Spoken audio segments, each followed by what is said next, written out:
Welcome again on behalf of Prayas Energy Group, CSTEP and Blue Marble. I welcome you to day 2 of the launch of the GridPath power sector modeling platform and the panel discussion on the importance of power systems modeling to energy planning in India. We had day 1 yesterday. We had over 133 attendees. There was an initial introduction to GridPath by Dr. Ranjit Deshmukh and Dr. Anna Mileva, followed by 2 presentations looking at the results of modeling system operations for 2030 by Prayas and CSTEPs, looking at Maharashtra and Karnataka respectively. And we had an excellent discussion and a very rich Q&A, over 50 questions. And we were really pleased and we are really happy to see such interest in GridPath. I won't be going into introductions again today. Dr. Ranjit and Dr. Mileva would take us through more details of GridPath features today in a more in-depth presentation. So for the first hour and a half, we have both of them talking about GridPath. Following this, we will have a panel discussion with 4 eminent panelists. We have Mr. Narsimhan from POSOCO, Mr. Vijay Menghani from CERC, Mr. Praveen Gupta from CEA, and Mr. Ajit Pandit from Idham Infra. So I will make those introductions after the first presentation. So over to you, Ranjit.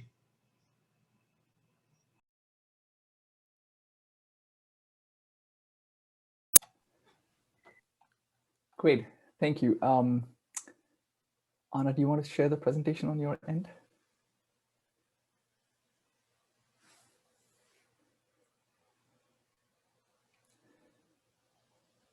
So today, as Ashwin mentioned, that we covered gave a short intro to GridPath and gave some example studies.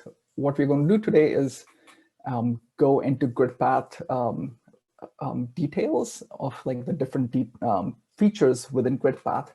So feel free to ask questions again on chat, and we will reply to those questions either verbally or through chat. So I'm going to pass over to Anna, and then for the first half of this presentation, and then I will take over the second half. Excellent. Great. So yeah, today we want to give you a little more detail on the GridPath platform and its functionality. We've been talking about flexibility and how it can be adapted. So we just want to give you a little more detail on that. But first, I'll start with just a quick recap of yesterday's presentation to just kind of get us going. Just sort of a summary of what GridPath is. GridPath integrates production cost and capacity expansion functionality, kind of among others, within the same software platform. It is modular, it is flexible, and it can be applied to any region, any system. We also try to make it relatively easy to adapt GridPath to different questions about the power system, and to the extent that we can, make it extendable so that we can model new types of resources, new technologies, and so on. Apologies. So we're going to talk about, again, 2 main types of functionality today that are available with GridPath. One is production cost simulation. The second one is capacity expansion modeling. And once again, just a quick summary of the difference between the 2 approaches. Production cost is meant to understand how a system operates in a good bit of detail, but that system is fixed. So we know what generators, what storage, what transmission lines do we have. And we generally model a shorter period of time rather than looking far into the future. Capacity expansion takes a longer term view of the system, where the main question is about understanding investments in different types of infrastructure. What kinds of resources do we need to meet load, to meet reliability and policy goals? And while we are mainly looking at investments, we do generally also in capacity expansion need to include at least a simplified treatment of system operations. And I guess just the one thing that I want to say is that in GridPath, production cost and capacity expansion, they're not really sort of modes. They really share a lot of the same infrastructure, a lot of the same modules. It's just that the problem can be formulated differently depending on which modules we select and depending on the data input. So we'll explain that a little later. Okay, so first let's talk in a little bit more detail about production cost simulation. The production cost functionality in GridPath is where we focused a lot of effort as part of this project. So today the platform is pretty full-featured when it comes to production cost. It is capable of multi-stage unit commitment and dispatch at a flexible and high temporal and operational resolution. So here we just have a stylized example of how this works. Let me just see if I can get the pointer. There we go. Say we start today and we're planning kind of day ahead for how to meet load tomorrow. Based on that, we can commit generators on the system to provide power, to provide various types of reserves that sort of make sure that the generators can actually respond to any kinds of forecast errors and say loads or the renewables or to some kind of contingency on the system.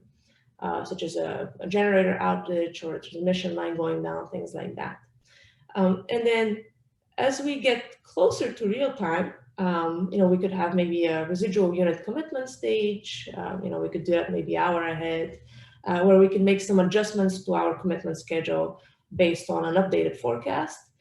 And then finally, we move into the real time where we have to actually meet load while operating within the constraints of how we committed our system in the day ahead and the hour ahead. So what generators can still be started up or turned off, how much those generators that are online can ramp up and down, things like what reserves we have been holding so that we can adjust to forecast there, things like that. And typically, that real-time dispatch stage will be at a higher temporal resolution. I don't know, 5 minutes, 15 minutes. So in the production cost, when we're doing production costs, we generally add a good bit of detail to the generators and how their operations are modeled. We have implemented a range of important operational characteristics, such as heat rate curves and minimum up and down times, and ramp rate constraints. Hot and cold starts, the cost that sort of depend on how long the unit has been off, startup and shutdown profiles.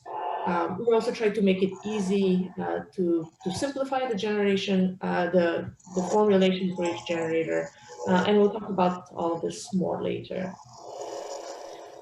Similarly, on the transmission side, in production costs, generally we have we can have a more detailed nodal topography, or we could simplify it through zonal one, and the transmission network we can model with either the higher fidelity DC power flow model or with a simpler transport pipe flow model.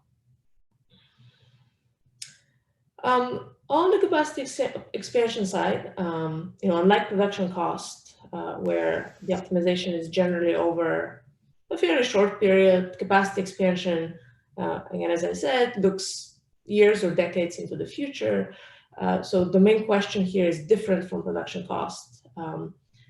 It is not how this fixed system operates in detail, but more like what resources we should be adding or removing so that we can cost effectively meet load, meet other system constraints, policy goals, things like that. Now, because we're looking over a longer period of time and have these additional decisions to make about investment, to keep the problem computationally tractable, we sometimes simplify other aspects of the problem. So, here are a few things we can do. We can try to smartly sample from our full study period.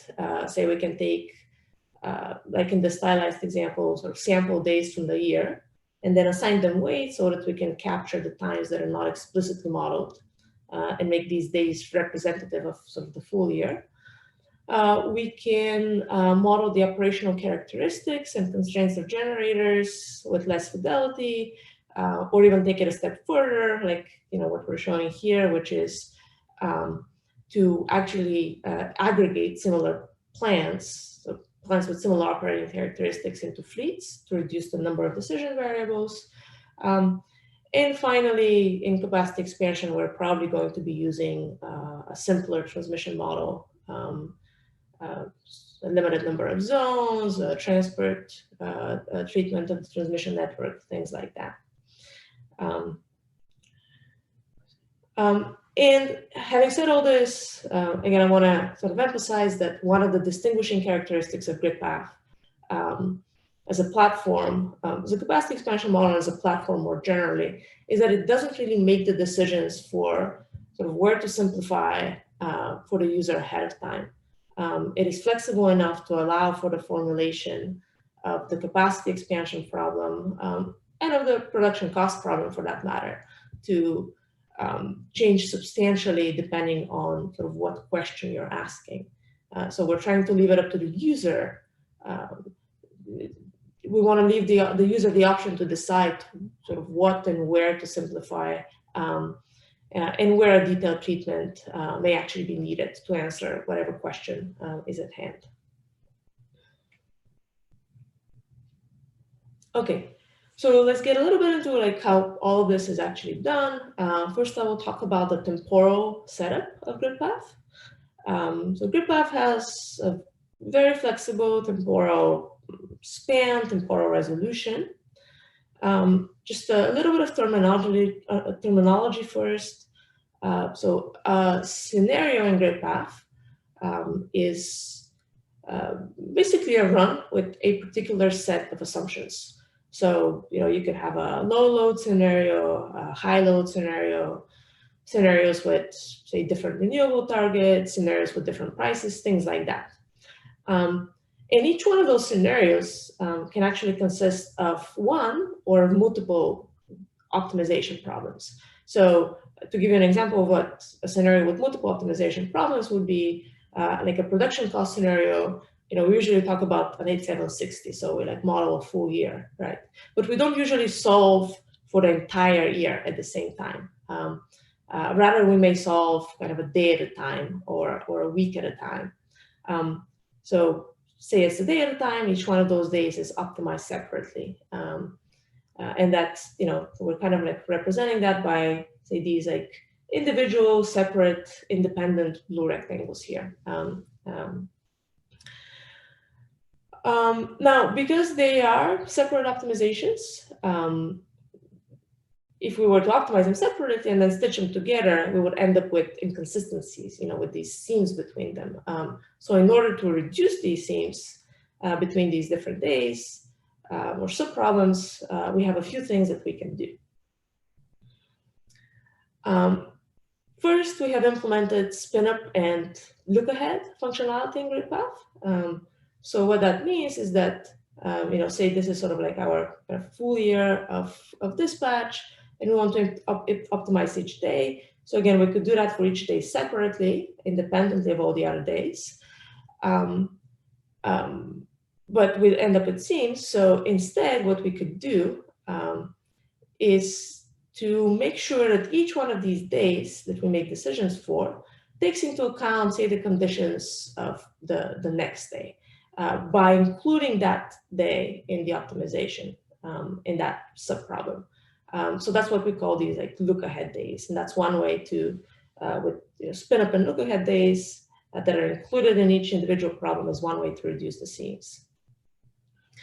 For each day we model, we can also explicitly feed the solution from the previous subproblem to link the subproblems together. And when I said the solution, its decision is like, what are the ending commitment states of our generators that can then tell us whether we can turn them on or turn them off on the current day based on their minimum up and downtime constraints.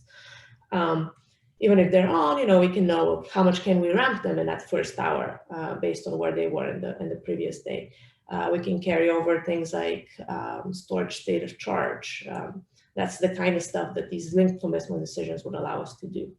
And perhaps like a combination of linked decisions and a look-ahead day can then give us a pretty good approximation of how the system is actually operated, how it actually behaves sort of without these themes across the days, and at the same time with sufficient foresight to make appropriate commitment and dispatch decisions.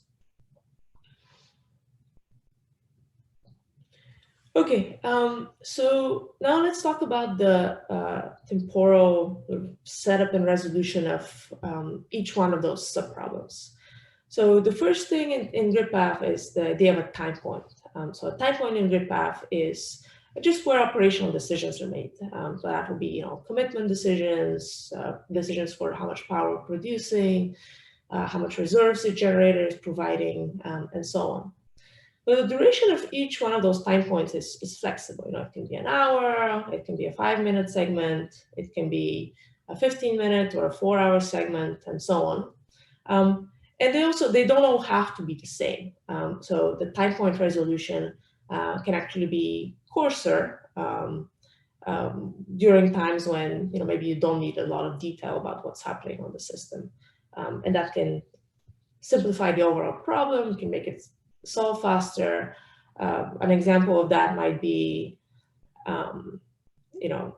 you could model hourly for most time points, but you could use a 4-hour time point when you have fairly steady, maybe low load conditions on the grid where you don't expect much to be happening. You could perhaps use a lower resolution on the Spinup or the lookahead day. And maybe you could use a higher resolution during important times for the grid, like a steep ramp or something like that that you want to really understand.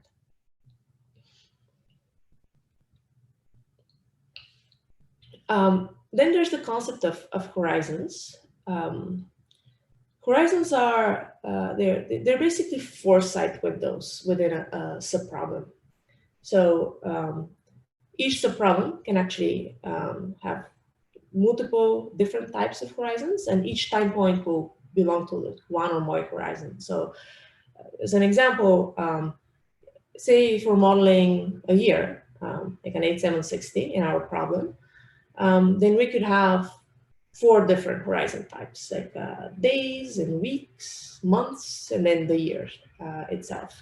So then that first time point, hour 1, would belong to day 1, to week 1, to month 1, and to year 1. So what horizons do is that they're independent from each other. So there are scenes between them. And they are also, they're important in the model because there are certain constraints, such as say the storage energy balance constraints, the hydro energy budget constraints that are enforced across the horizon. So again, the duration of the horizon is also flexible. We can have horizons with different durations, sort of modeled in the same optimizations.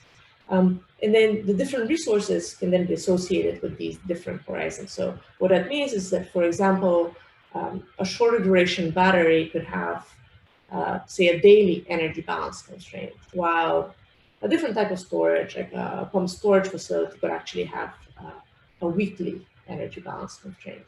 Or a hydro project could have a monthly energy budget, or it could have a daily energy budget.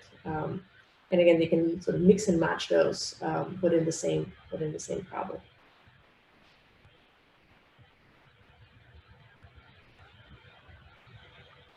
So in a capacity expansion setting, we also have another important temporal unit, which is what we call the period.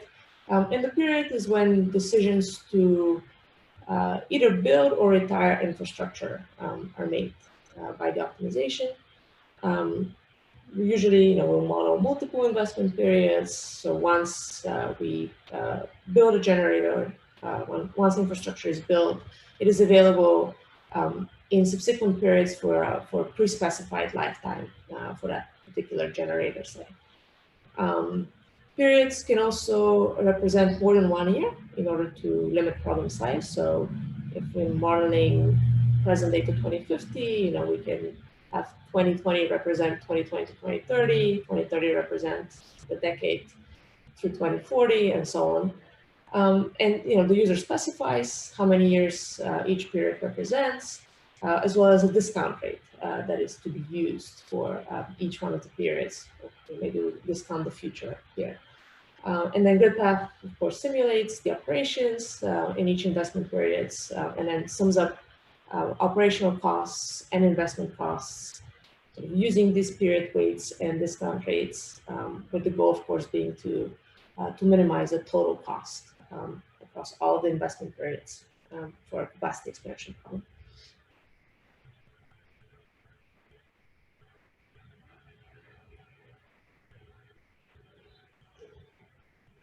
Okay, so in GridPath, generators, storage, and demand-side resources are called projects. And each one of those projects will need to be associated with a particular load area. Ranjit will talk more about sort of the geographic setup in GridPath later. For now, let's just say that the load area can be a node or a zone. It's pretty flexible. What I'm going to talk about is the concept of types in GridPath. It's an important sort of way in which we modularize GridPath. And in particular, we have 3 kinds of types: capacity types, availability types, and operational types. And again, they provide us with flexibility about how each individual project can be modeled, and sort of this ability to add, detail, or simplify as necessary. So first, let's talk about capacity types.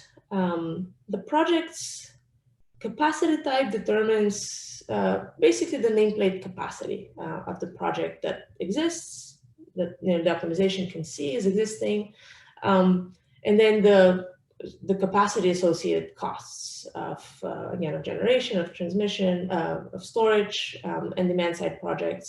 There's a similar concept for transmission, which we'll discuss later. So the capacity type can be simply specified generation. That's the capacity types that will describe generation capacity that basically is available to the optimization without incurring an investment cost. You could maybe apply a fixed operation and maintenance cost sort of for cost tracking purposes, but it doesn't really affect any decisions in the optimization. So this specified generation capacity type is what we will assign to all of the generation projects and storage, all of the generation projects in a production cost setting. Again, that's where we're modeling sort of a fixed specified system. In a capacity expansion setting, where we're modeling multiple periods, capacity can also be specified to exist. And you can say, yeah, it's going to exist sort of in all periods or in only some of those periods. For storage, we can similarly specify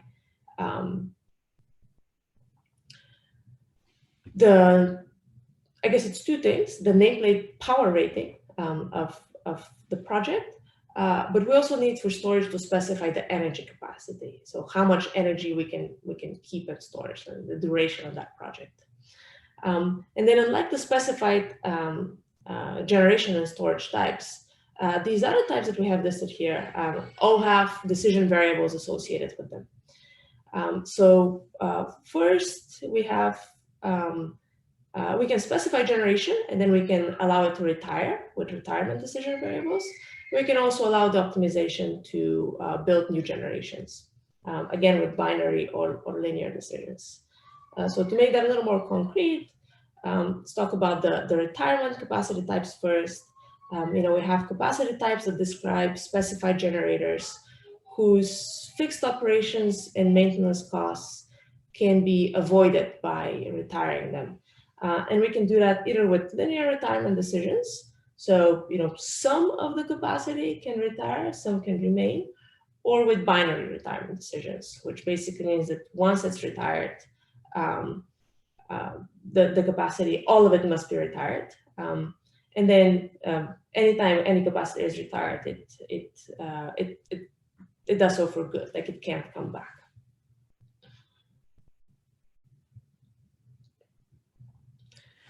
Okay, in capacity expansion, we have what we call candidate resources. So these are the new capacity types.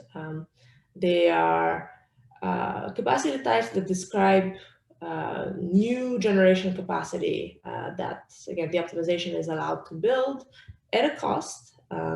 Once again, we have a type with linear, sort of continuous build decision variables. So the model can decide to build sort of any amount between maybe some minimum, it doesn't have to be zero, and then maybe optionally some kind of maximum. Or we could have binary build decisions. That would be sort of a generator with a pre-specified capacity that the optimization can either build or it does not build it. And again, if the capacity is built, then it remains available for the duration of that project's lifetime, which is specified by the user. And then if so, then we will incur these annualized investment and operations and maintenance costs in each period during the project's lifetime.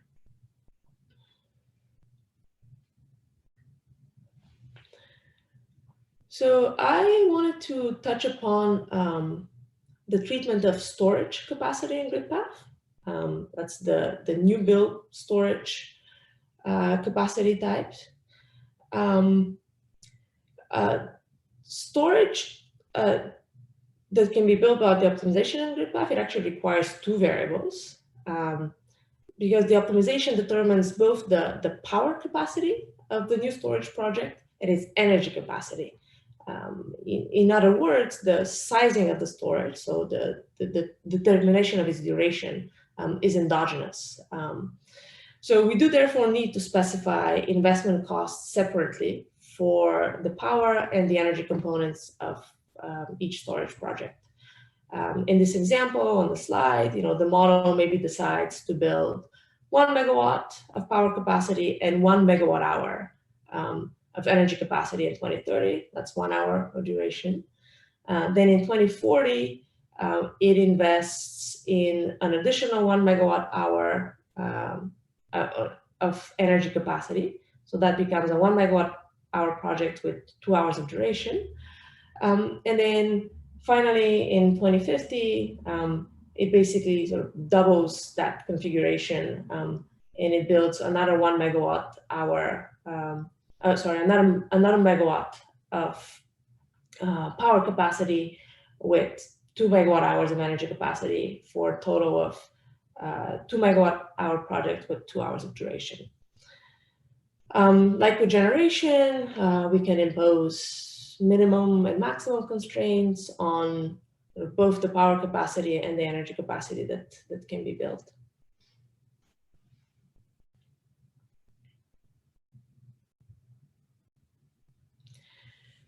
So just a note on how capacity expansion is actually implemented in GridPath.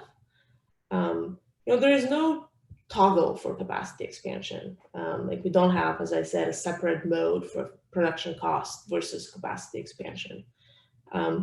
Rather, like we can easily reformulate the problem from a production cost, say, to a capacity expansion, and vice versa, by using this modularity with the capacity type modules. As we've just explained, each project's capacity type determines whether its capacity is specified by the user or if it's a model decision. So a production cost model can actually become a capacity expansion problem by simply changing the capacity type of one generator, or maybe by adding an extra sort of candidate resource. But then everything else can basically stay the same between the capacity expansion and the production costs types of problems. We do have to, in production costs, specify the capacity, and in capacity expansion, there will be an extra set of inputs, which would be the investment costs.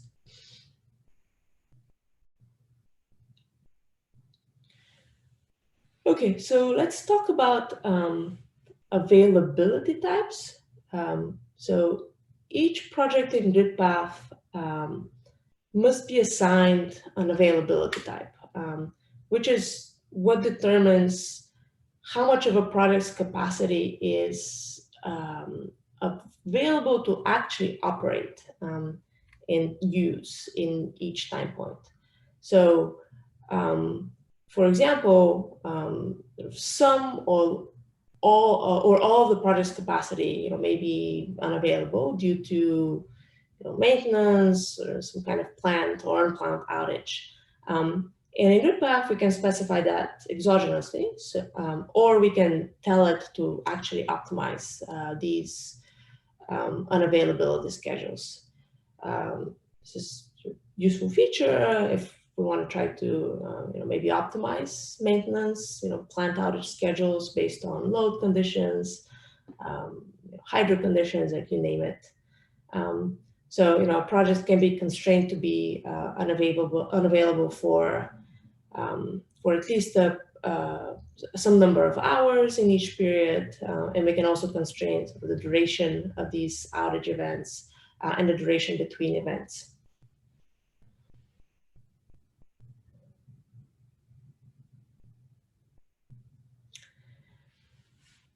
Okay, so each project in GridPath also must be assigned an operational type. And the operational type determines, as you might guess, the operational capabilities of each project.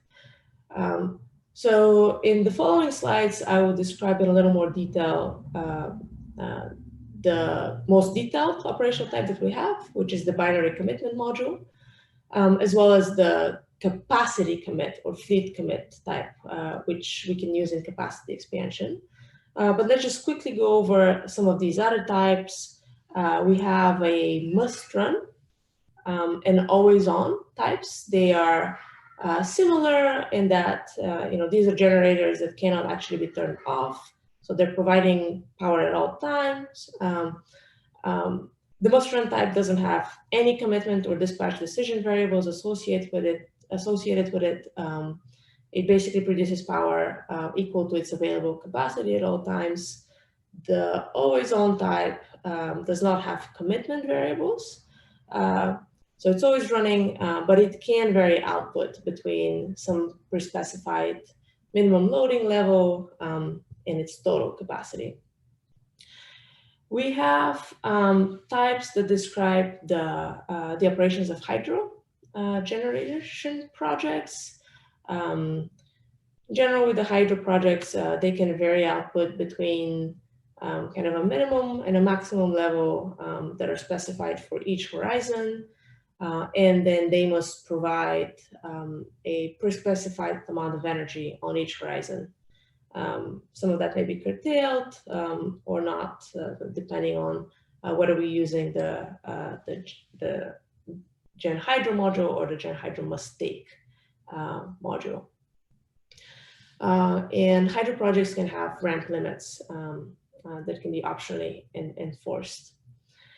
The variable type here is the operational type that will describe the operations of projects like wind and solar, whose power output is equal to their available capacity times a pre-specified fraction, capacity factor in every time point. Again, an example would be a solar or a wind farm with variable output that depends on weather conditions. Again, we can allow curtailment or make these projects must take. Storage is described by a charging level, a discharging level, charging and discharging efficiencies for round trip efficiency, and then the energy available in storage in each time point. One thing to say here is that new types can very easily be integrated within the GridPath framework to kind of model novel technologies, maybe resources with very sort of custom operating characteristics. So that's one of the advantages of using this framework.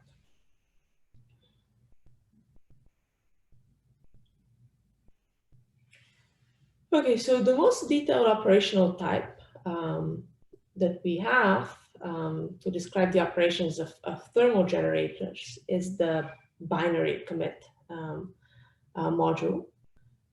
We have implemented with this module a number of sort of important operational characteristics, params, constraints on generators. We have heat rate curves that will allow us to model the different plant efficiencies depending on whether they're operating at full load or sort of below the kind of a minimum loading level. There are minimum up and minimum downtime constraints. These are again important constraints for basically how frequently generators can be turned on and off. How much time a generator must remain running after being turned on or remain off after having been decommitted. We have ramp rates, constraints on how quickly we can change power output level. We can do that sort of both during normal operations and during these startup and shutdown times. So yeah, we have startup characteristics that depend on how long the unit has been off, these hot and cold start types of constraints. And then startup and shutdown profiles to help us understand power output and fuel use and emissions and so on while the unit is starting up or shutting down. And then I want to briefly talk about this special operational type that we call capacity commit. This operational type is it's particularly well suited for application to fleets of generators that have similar characteristics. Using the fleet aggregation approach can make it possible to reduce problem size by basically grouping similar generators together. Both reducing the number of decision variables and linearizing these commitment decisions. But the goal is still to a certain extent to preserve some of these important operational characteristics of the generators that we're talking about. So with this type, it's meant to model fleets, but we can still make these quasi-commitment and dispatch decisions, consider also heat rate degradation below full load,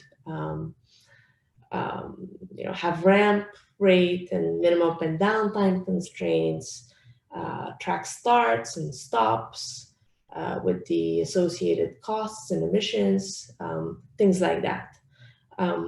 I do want to say here that there is no standard approach for doing this, for applying these types of constraints to fleets. So it's still I think a pretty active research area. So this functionality is somewhat experimental.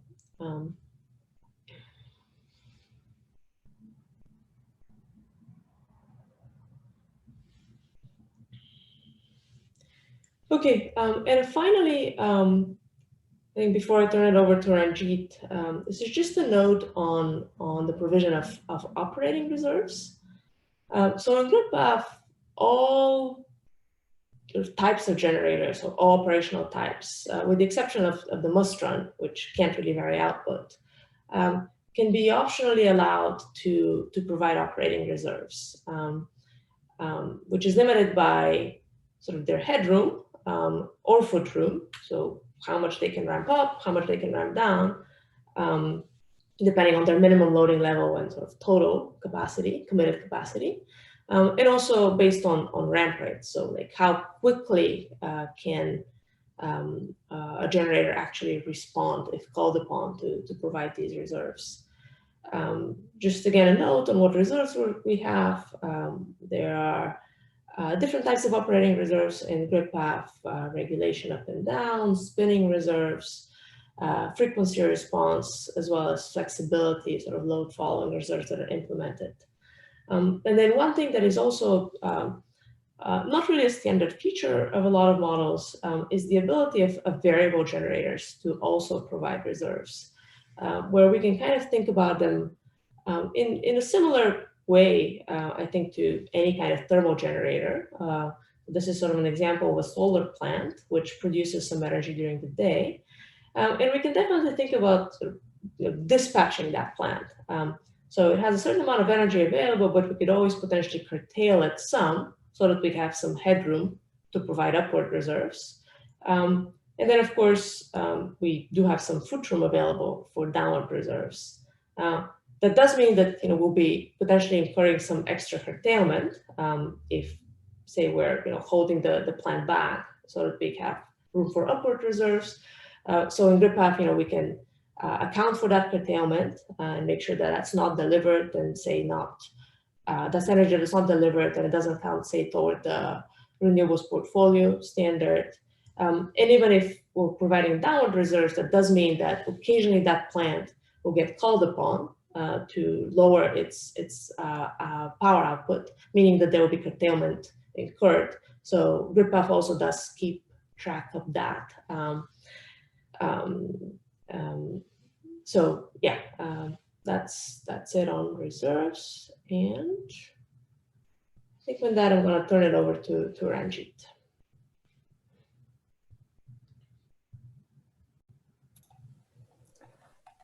Thanks, Anna. Let me share my screen.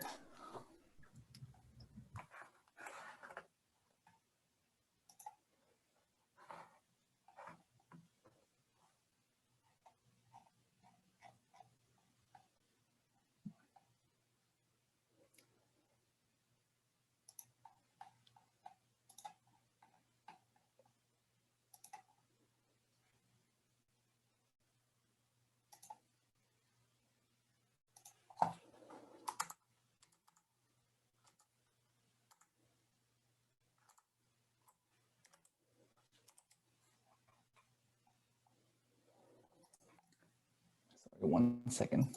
Having issues sharing this.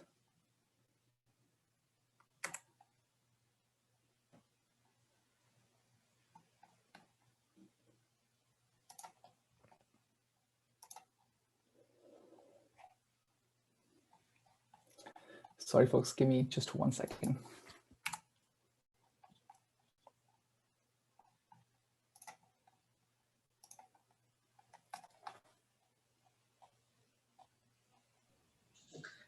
Anna, you can feel free to answer some of the questions in the Q&A till Ranjit gets his presentation up.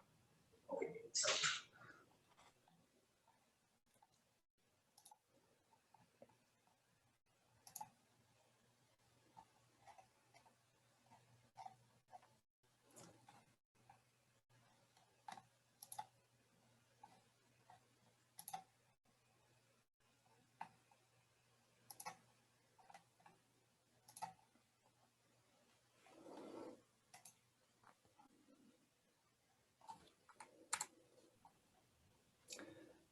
Can you see my slides now? Yes, yes. Wonderful. Sorry about that. Great. Thanks, Anna, for giving a detailed overview of the initial on all the half the features of GridPath or more. What I'm going to first talk about is transition. So within GridPath, there's significant flexibility in the spatial resolution. So GridPath can essentially model a single load zone, which is basically a copper plate as a no transmission across the system, or we can have multiple load zones. Let me see if I can bring my pointer here. Or we can have multiple load zones. So here we show load zone 1, 2, and 3, and these small squares represent projects. These load zones can be connected with different transmission lines, right? So it's basically representing your electricity system. These can be transmission lines or corridors in any configuration. And the flow constraints are defined independently in each direction. So one could imagine that you could have different flow directions depending on your AC power flow model that has, a detailed sort of representation of AC power flows. But if you're going to translate those into a simpler transmission representation, like a pipe or even a DC power flow, then you might have different flow direction constraints that you want to implement.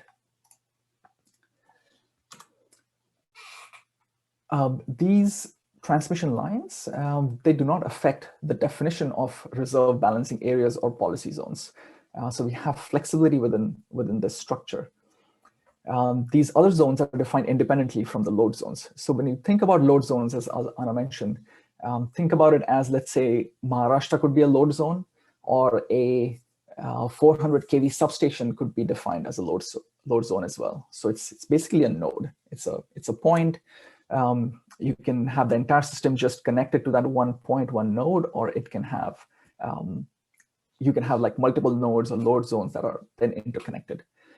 Now, here we're showing these 3 load zones that are connected by these 2 transmission lines. But let's imagine that your balancing area is encompassing only the first load zone, while the first balancing area, BA1 here, is encompassing load zone 2 and load zone 3. Okay, so there's flexibility in this. To give you an example of India, you could think about these as like 2 states, or it could be, let's say, 4 or 5 states in the southern region, and then your balancing area could be defined as the SR region, where you could potentially have reserves requirement, or spinning reserves, etc., where each of these projects within these load zones could contribute towards meeting that reserves in that balancing area. Similarly, you can define an RPS zone, which is a policy zone, as we call it. Policy zones are RPS, Renewable Portfolio Standards, or Renewable Portfolio Obligations, as we call it in India, or say carbon caps, right? So here we are showing this RPS zone surrounding load zone 1, but you can easily have the RPS zone defined as encompassing load zone 1 and only a few generators within load zone 2. So here we show these 2 generators within load zone 2 come under RPS zone defined here. This, you could imagine that there are a few wind generators that are outside of, let's say, Maharashtra, but they are responsible for generating electricity and generating credits that could count towards Maharashtra's RPEO goals. So that's how you could potentially model this. So load zones can be completely different than the RPS zones. The way these are defined as these projects are basically associated with the RPS zone that you define. Having such a configuration can better capture contractual complexities, basically, as I mentioned. Within transmission, we have a couple of operational types. The first one is TX_simple, the simplified transmission, which is basically a linear transport model. So think about it as just water pipes. So electricity is just flowing through these pipes. They're not subject to Kirchhoff's laws or anything as such.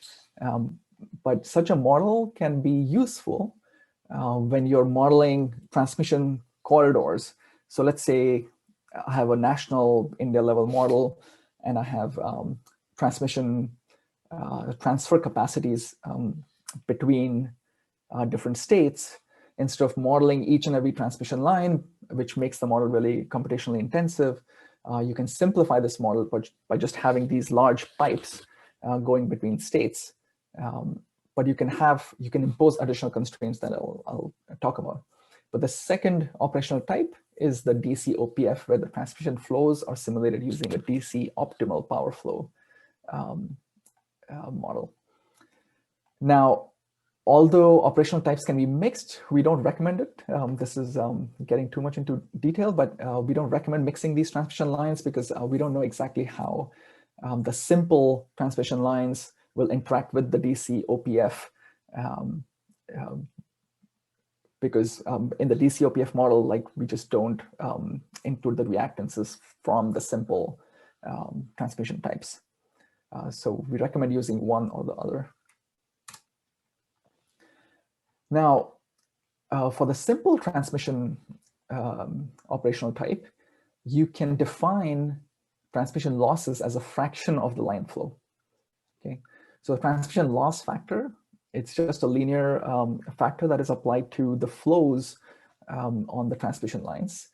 But one has to determine these losses beforehand to establish like what the losses would be. And these could be, linearly scaled with distance, as well as, voltages and historical flows.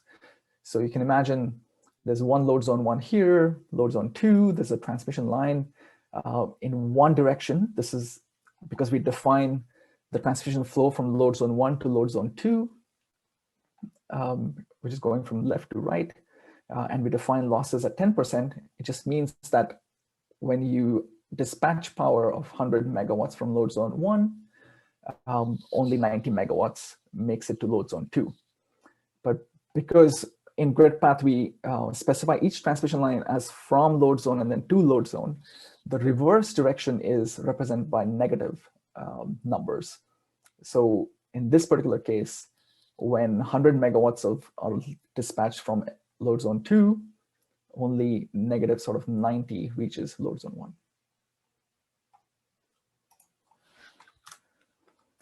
In the DC optimal power flow, what this is, so first of all, AC optimal power flow, it's a nonlinear, non-convex optimization problem. It's very difficult to solve.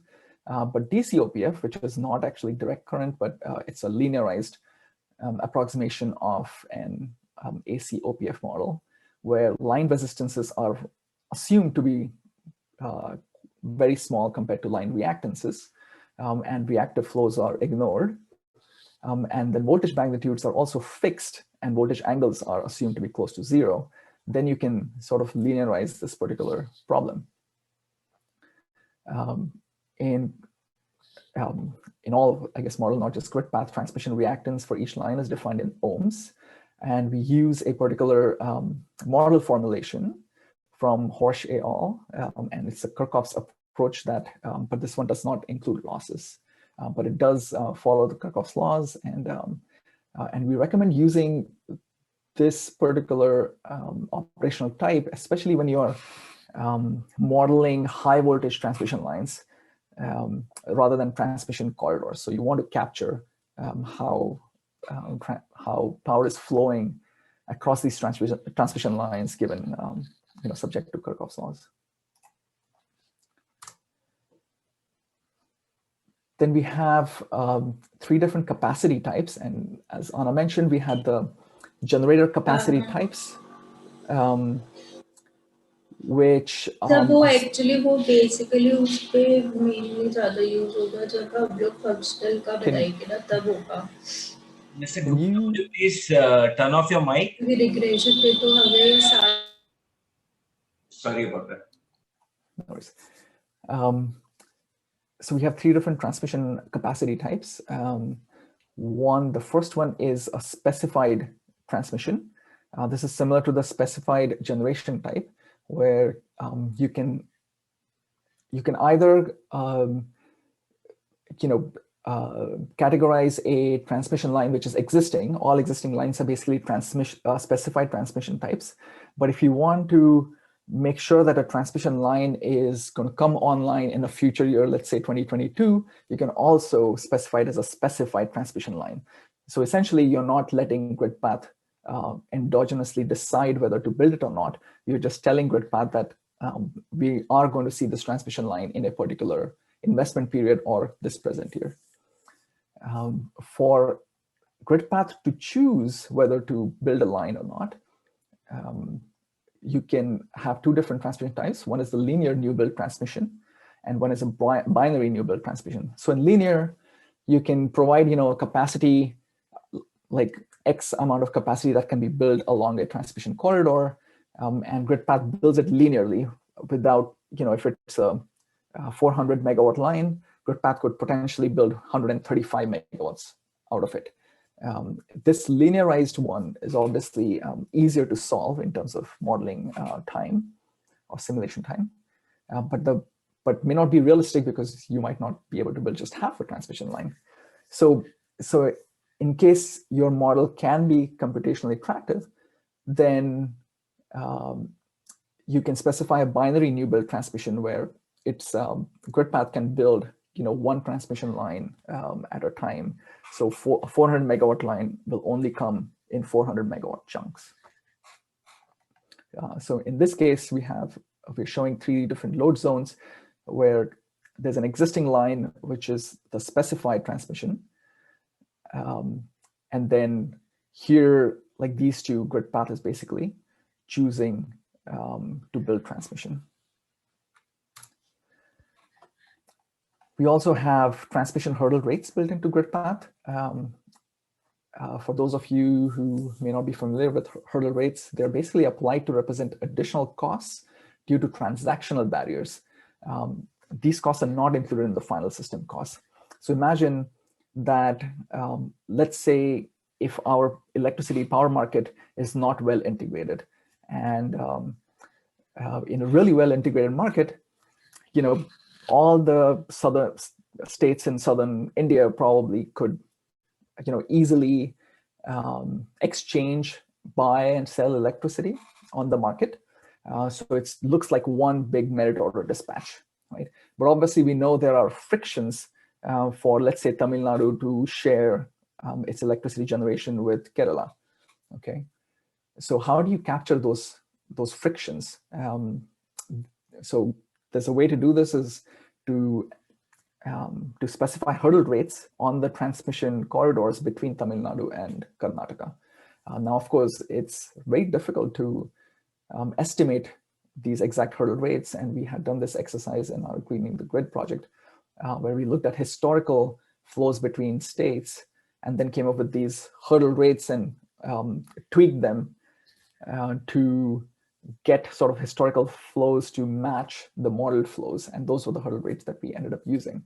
But there's a mechanism to do it, and that's what is included in GridPath now. So these hurdle rates are applied to power sent across a transmission line, and they can be applied separately in each direction. So I have a couple of examples here. Again, when you have a transmission line going from load zone 1 to load zone 2, and 100 megawatts are flowing on this line, and if the hurdle rate on the positive direction is $5 per megawatt hour, the cost is 100 megawatts multiplied by $5 is $500. That is added to the objective function cost. So the model, when it's solving, it looks at all different costs and constraints, both technical, economic, etc.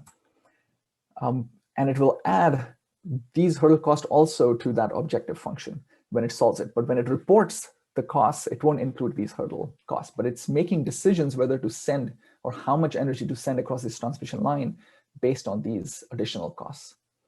Similarly, if you specify a hurdle rate on the negative direction of this transmission line, let's say $8, and now energy is flowing from load zone 2 to load zone 1 because of this negative sign. Whenever you do that, the cost would be $800 that's added to that, or I should say rupees. Okay, so now we'll jump into policy. We have at least a couple of different policy options. So renewable portfolio standard or obligation, as I had mentioned earlier, we can impose these constraints on particular zones that you can define. The user must define these zones with their associated period level requirement and assign a zone to each RPS eligible project. So what that means is this particular constraint is usually just used in sort of a capacity expansion model, where you want GridPath to build, let's say, wind, solar, or other renewable energy projects. So their generation eventually, because the capacity expansion model optimizes both investments and operations, it makes sure that the generation from these renewable energy designated projects meets that constraint. It can be done in a couple of different ways. The requirement can be an annual energy quota or a fraction of a load. So if, let's say, Karnataka has a RPO target, then you can specify that target as a percentage of Karnataka's future load, let's say in 2022. So then GridPath will build all these wind and solar plants, enough plants to meet that target. Of course, if it's cheaper to build renewable energy than, let's say, conventional generation to meet load, then it will just exceed that target. The project's operational type determines how much energy it contributes to the RPS requirement. So, all right. So here, again, we're showing these three load zones. RPS zone can overlap. So, for example, this RPS zone is encompassing a couple of different load zones, and all these different projects, the orange projects are the renewable energy ones that contribute to the RPS zone 1 target. For RPS zone 2, again, it's encompassing these two zones, but the projects, this particular yellow project within load zone 2 is contributing its energy towards meeting the target in RPS zone 2. So there's enough flexibility here. So you can imagine one of the states in India has like lots of renewable energy, but let's say Rajasthan, and all the solar plants are not just meeting Rajasthan's RPO targets, but Rajasthan is selling to Delhi or Madhya Pradesh or whatever, whichever state, and you can model it that way.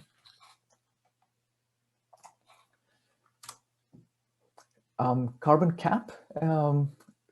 We don't have carbon caps in India, at least not yet, but one can model carbon cap constraints similar to, again, RPS zones, because each of the carbonaceous projects could be fossil fuels, could be biomass energy, etc. They all emit carbon dioxide. You can specify a particular carbon emissions limit for a zone of your choice. So again, it can be modeled, it doesn't have to coincide exactly with your load zones. Each project's operational type determines how much fuel it burns, and then each fuel is associated with carbon emissions, and that's how we determine how much emissions are coming from a particular project. And that project is basically contributing towards the emissions cap for that particular zone. And emissions intensity can also be applied to transmission flows into the carbon cap zone. This is especially important for certain states in the US. Example for California, because policies are so disparate across the US.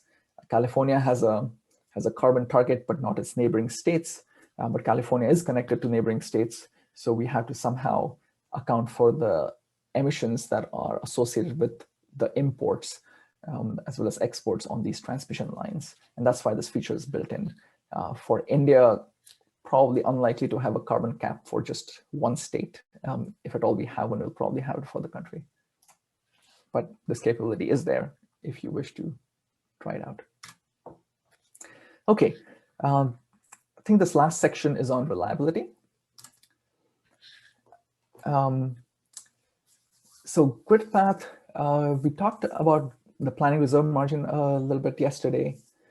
GridPath can impose a planning reserve margin target constraint. Again, we define a PRM zone flexibly. It can encompass just 2 zones, or it can encompass your whole model to make sure that you have that planning reserve margin. And you can specify this margin for each period or each investment period of your capacity expansion model. So, so instead of just meeting the peak load, what GridPath is ensuring that you have some additional capacity to make sure that you have enough capacity in case of contingencies, etc. Right? There are different ways, as you dig more into GridPath, there are different ways of sort of ensuring that you have adequate capacity. The target is generally a certain percentage above the median peak load, so it's associated with your peak load. The projects, so each project can contribute towards the PRM target, right? And it can be different. For example, a coal plant could provide 100% of its capacity towards the PRM target, but it can experience forced outage rates, right? So on an average, maybe the coal fleet could provide maybe 80%, maybe 90% of the PRM target. For renewable energy projects, it's even lower. That's because your solar plant may not be generating anything during the evening peak hours, as India experiences peak load in the evening. That may change with more air conditioning loads. So it's always changing, right? These things. And because it's changing, you can optionally parameterize the project's effective load carrying capacity as a function of penetration. And the reason this is a feature that was built again for California, but the concept here is that let's say you have a wind plant that you build, and let's say its variability is almost exactly the same year on year. And given India's like peak load, let's say it peaks at 7 p.m. on a particular day within the year. But the wind fleet with just this one plant may be contributing 20% of its capacity during that 1 hour. But as you build more and more wind on the system, the entire fleet's capacity to provide value during that sorry, let me take a step back. So because you have more and more wind and more solar, your net peak load is changing during the day. So the capacity value of that particular wind plant will eventually change, and that entire fleet sort of reduces. So many studies have shown that your capacity value as well as energy value from renewable energy starts dropping as you have more and more penetration on the system. So this ELCC surface concept can sort of capture that. Users can change the PRM type to account for transmission deliverability. So project can only contribute capacity if an additional cost is incurred for transmission upgrades. In terms of local capacity, oftentimes we have local capacity requirements to make sure that we meet demand in a particular load pocket, which might be constrained in terms of transmission. So here, the user can define, again, a load capacity zone, right, within GridPath. And you can, for each investment period, you can specify the local capacity requirement and then assign a zone to each of the local capacity project. So let me give you an example of Mumbai, because Mumbai is a transmission capacity constraint. You can ensure that there's enough generation capacity within that Mumbai load pocket to ensure that Mumbai's load is met. So this option just allows for more granular level of reliability requirements within constrained load pockets. This is my last slide, but I just want to take a moment. I know we have a big audience here. Some of you are probably power system modelers, and it was probably easy to follow all these slides. Others may not have that much experience in electricity modeling. And some of you may be overwhelmed. Maybe I'm just guessing. But I just want to say that it takes time to understand all these features and just wrapping our heads around how to model electricity systems. As I said yesterday, models are not perfect. All models are wrong, but some are useful. So it depends on how you want to ask the question and how you want to model your system to have enough confidence in your results to make a policy decision. So all these detailed features that we explain here just give you a flavor on what can be done with GridPath. If you were to use, if you're a discom, if you want to model how your merit order dispatch works, that's like the simplest implementation, right? You could potentially just model today's system and see how generators are being dispatched. If you are, let's say, the CEA wants to look at capacity requirements in different states in the future, you can develop a model in GridPath. So there can be different versions of models for India within GridPath. Yesterday, we saw presentations from Prayas and CSTEP on specific state models. So you can just model one particular state, but of course, I mean, these states are also connected to the rest of the country. So you have to simplify the model in terms of how it interacts with the neighboring states. And the model is accurate if your overall decisions don't change. If you have like the best model in the world that is, modeling every node across India and then sort of looking at just Maharashtra's results, but it takes, humongous amount of supercomputing power, let's say, to solve. But those modeling results are, almost similar to a simplified model. Then your simplified model is a good model to come up with policy decisions. So that's the beauty of modeling, and it sort of comes with experience on what aspects of the system to simplify and what aspects of the system to model in detail. So that's just sort of my take on these modeling exercises. There are several models out there, sorry, I just lost my screen. But GridPath hopefully should, give you multiple opportunities to model your system the way you want. Okay, Ashwin. Yeah, thanks a lot, Ranjit and Anna, for that detailed presentation. I'm sure there have been lots of questions answered already, 26 of them, but there's still a few open. So I'll start with this, a question from Sandhya. Can we evaluate the benefit of storage for a T&D deferral, especially considering this transmission hurdle rate function?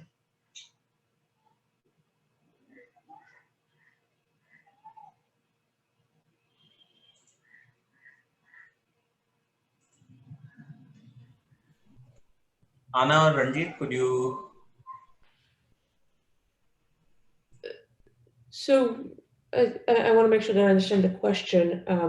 So certainly, we could potentially capture the benefit of storage that allows for, say, more energy to be delivered that is produced locally in a particular load zone, instead of having to sort of import power and incur these like hurdle rates because we're importing into the zones. But I'm not sure that's what the question is. If that is what the question is, then the answer is yes, it is certainly possible. Okay, thanks. There's a question from Daljit. How do you determine the type of capacity to meet reserve margin? That is the additional amount beyond what is needed to meet the peak load. Is it just through changing LOL probability?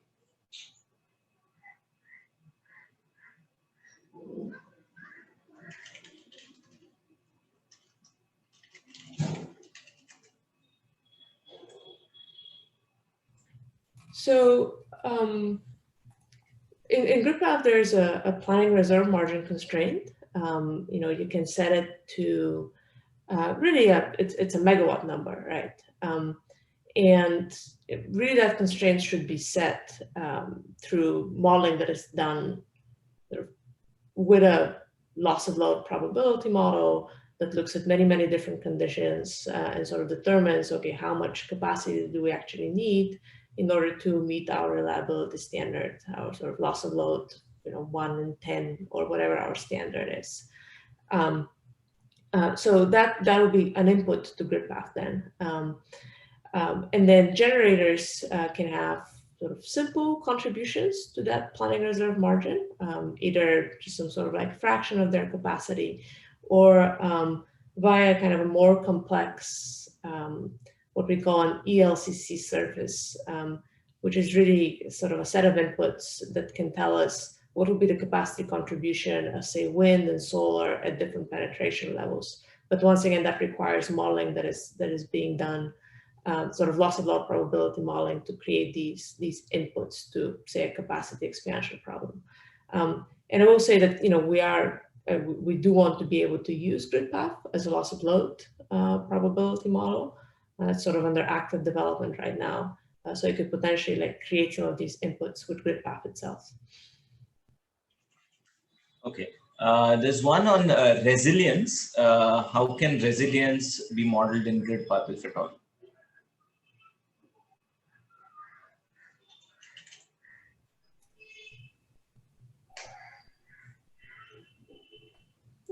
Go for it. So it depends how you define resilience. If you mean, if you define resilience as reliability, then basically you're ensuring through GridPath that your load is met in, let's say, every time point, but you can also add, you know, spinning reserves and frequency reserves, etc., as part of your model to ensure that you have enough capacity online to meet contingency events. So it depends how you define resiliency. Okay. There's one from Nikita. Can we forecast cost of generation for each type of generator, considering the source and transmission cost using GridPath?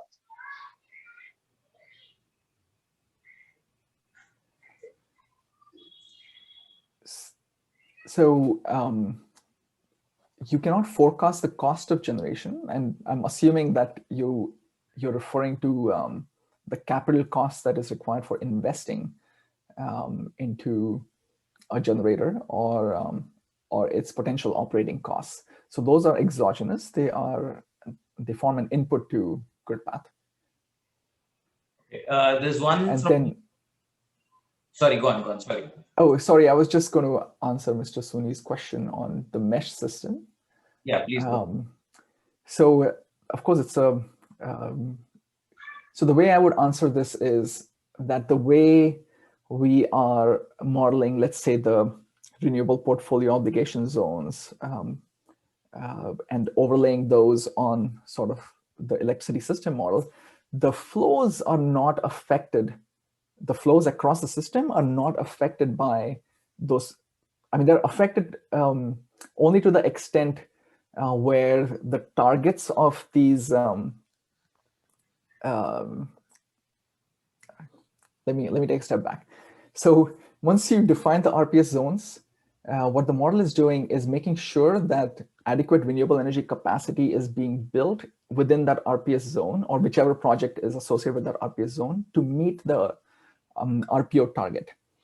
But once sort of it's built and it's all, you know, done in this one step in a capacity expansion model, the flows are flowing based on Kirchhoff's laws. Okay, so the mesh system still works in that case.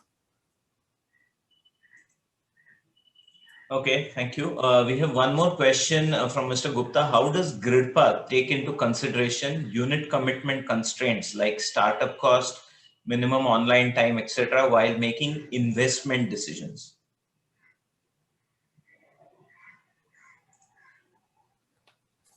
Anna, do you want to take this one? So the capacity expansion problem will have two main types of decisions, right? Like one is the investment decisions, like what should we add to the system or potentially retire. And then the second type of decision is the operational decision. So kind of in the same optimization, we consider both like what should be built, and then if it's built, or if it already exists, right? Because we will start with the existing system, like how is it actually operated? Because that problem can get large, we have various kinds of ways in which simplify the operations of the system, and we have sort of developed ways in which we can approximate a lot of these constraints, even though we've sort of simplified and linearized a lot of them. That's the idea.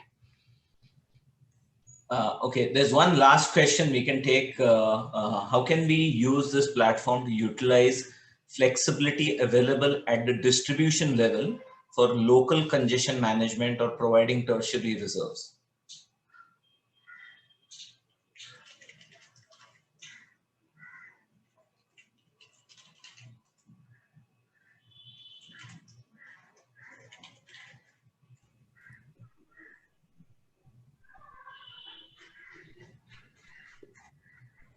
It's certainly not kind of the main sort of way in which I think we've imagined using GridPath so far, but because GridPath is flexible, like for this particular question, I can definitely imagine kind of a setup where you actually have sort of one sort of area, whatever your area of local congestion is, that will have some detail, some resolution on what you have available there, sort of what the transmission is that's coming in, and then maybe a more simplified treatment of the rest of the grid that would still allow you to get a sense for when you might be like seeing some of these conditions. So because it's flexible, it may be possible. We certainly would have to sort of discuss this in a lot more detail, but it may be possible again to have a lot of resolution on a small area and then simplify the problem for the rest of the grid in order to make it tractable. Okay, thank you. Great. We've had a lot of questions. If you have more questions on GridPath, please type them in the Q&A window, and I'm sure Ranjit and Anna will continue to answer them as we start the panel discussion. But we still have 5 or 6 minutes to start the panel discussion. May I request Ranjit to just give us a glimpse in a couple of minutes about of the UI so that people can see how the model sort of looks, or the platform looks. Sorry, Anna was going to. Okay, Anna can do that. Yeah.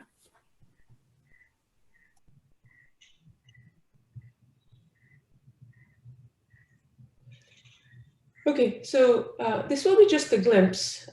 We have as part of GridPath, I don't know, it's definitely a fairly large number, maybe 50, 60 different types of very small examples that we use in order to test the platform, but that can also be sort of used as little examples, demonstrations of like different functionality. I basically created a GridPath database that has all of these different examples, what we call scenarios. So I can show them to you here. But to give you a sense for what the GridPath UI is, you're seeing it right here. This is sort of like the main status screen where we see that everything we've needed to set in terms of settings is in green here. It's set. And then we can see how many scenarios we have, are they complete, sort of what their status is. Here are the different scenarios that we may have run. Say there was one that had a storage resource, a hydro resource. From this screen, we can view the detail. So we can basically see what the inputs were that went into each scenario, what features were selected, what are the actual inputs that went into it. Here we can see there's this load zone that was defined for this particular scenario. I should have mentioned that with GridPath, we also have what we call the validation suite. So we want to make sure that we try to sort of help the user along. So as you create a scenario, you can basically validate it and see, are there any errors that we know could happen, and we implemented the check and made sure that, the data, there's some data integrity, that the way that you define that scenario makes sense. From the UI, of course, we can also run the scenarios. I can just go ahead and maybe run one here. After that, we can view results. Both sort of in tabular format, all the results that GridPath prints out can be viewed here, and also as these interactive plots. So this could be a plot of, say, capacity factors, or we could see the plot of the total capacity on the system. Certainly, we can create dispatch plots, and I should figure out what this is.